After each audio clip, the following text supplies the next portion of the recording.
थाना शिवपालगंज। एक आदमी ने हाथ जोड़कर दरोगा जी से कहा, आजकल होते होते कई महीने बीत गए, अब हुजूर हमारा चालान करने में देर ना करें। मध्यकाल का कोई सिंहासन रहा होगा जो अब घिसकर आराम कुर्सी बन गया था। दरोगा जी उस पर बैठे भी थे, लेटे भी थे। यह निवेदन सुना तो सिर उठाकर बोले, चालान भी हो जाएगा, जल्दी क्या है, कौन सी आफत आ रही है। वह आदमी आराम कुर्सी के पास पड़े हुए एक प्रागा ऐतिहासिक मोड़े पर बैठ गया और कहने लगा, मेरे लिए तो आफत ही है, आप चालान कर दे तो झंझट मिटे।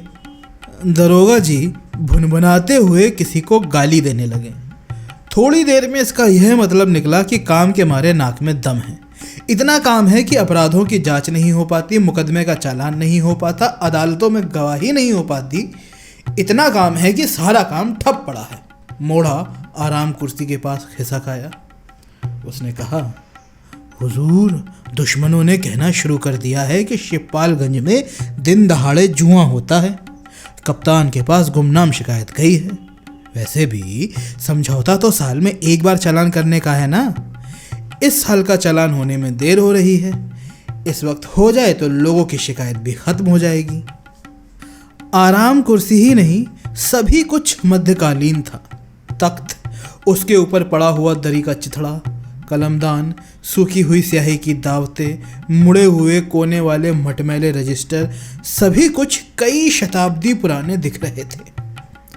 यहाँ बैठकर अगर कोई चारों ओर निगाह दौड़ाता तो उसे मालूम होता वह इतिहास के किसी कोने में खड़ा है। अभी इस थाने के लिए फाउंटेन पेन नहीं बना था। उस दिशा में कुल इतनी तरक्की हुई थी कि कलम सरकंडे का नहीं था। यहाँ के लिए अभी टेलीफोन का इजाद नहीं हुआ था। हथियारों के नाम पे कुछ प्राचीन राइफलें थीं जो लगता था कि गदर के दिनों में इस्तेमाल हुई होंगी। वैसे सिपाहियों के साधारण प्रयोग के लिए बांस की लाठी थी, जिसके बारे में कवि ने बताया है कि वे नदी नाले पार करने में और झपट कर कुत्तों को मारने में उपयोगी साबित होती है। यहाँ के लिए अभी जीप का अस्तित्व नहीं था। उसका काम करने के लिए 2-3 चौकीदारों के प्यार की छांव में पलने वाली घोड़ा नाम की एक सवारी थी, जो शेर शाह के ज़माने में भी हुआ करती थी। थाने के अंदर आते ही आदमी को लगता था कि उसे किसी ने उठाकर कई सौ साल पहले फेंक दिया है।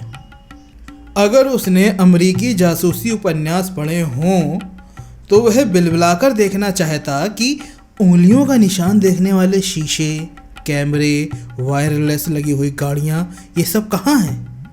बदले में उसे सिर्फ वही दिखता जिसका जिक्र ऊपर किया जा चुका है।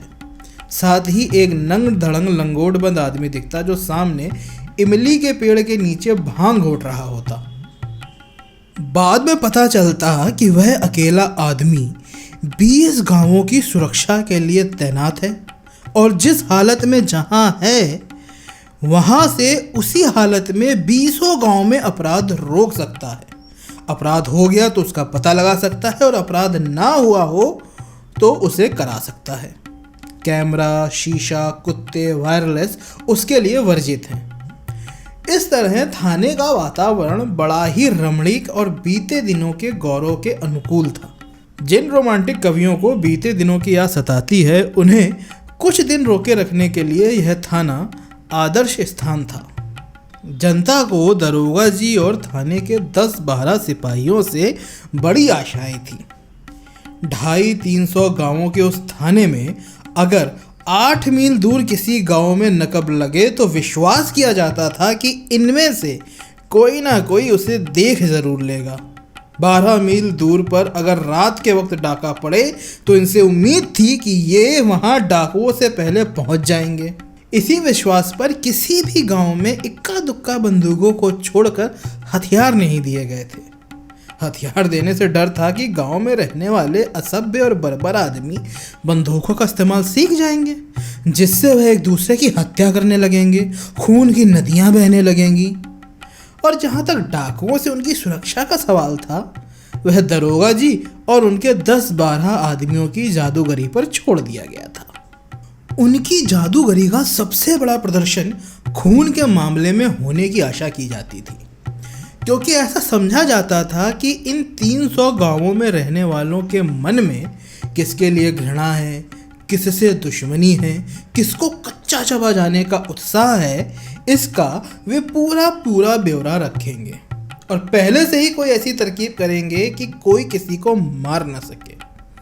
और अगर कोई किसी को मार दे तो वे वहाँ हवा की तरह मौके पर जाकर मारने वाले को पकड़ लेंगे और मरे हुए को कब्जे में कर लेंगे। उनके खून से तर मिट्टी को हांडी में भर लेंगे और मरने का दृश्य देखने वालों को दिव्य दृष्टि देंगे, ताकि वे किसी भी अदालत में जो कुछ हुआ हो उसका महाभारत के संजय की तरह आंखों देखा हाल बता सकें। संक्षेप में दरोगा जी और उनके सिपाहियों को वहाँ मनुष्य नहीं बल्कि आदिकाल के चिराग से निकलने वाला दैत्य समझ के रखा गया था। उन्हें इस तरह रखकर 1947 में अंग्रेज अपने देश चले गए थे और उसके बाद धीरे धीरे लोगों पे यह राज खुलने लगा कि ये लोग दैत्य नहीं हैं बल्कि मनुष्य हैं, और ऐसे मनुष्य हैं जो दैत्य निकलने की उम्मीद में दिन रात अपना चिराग घिसते रहते हैं।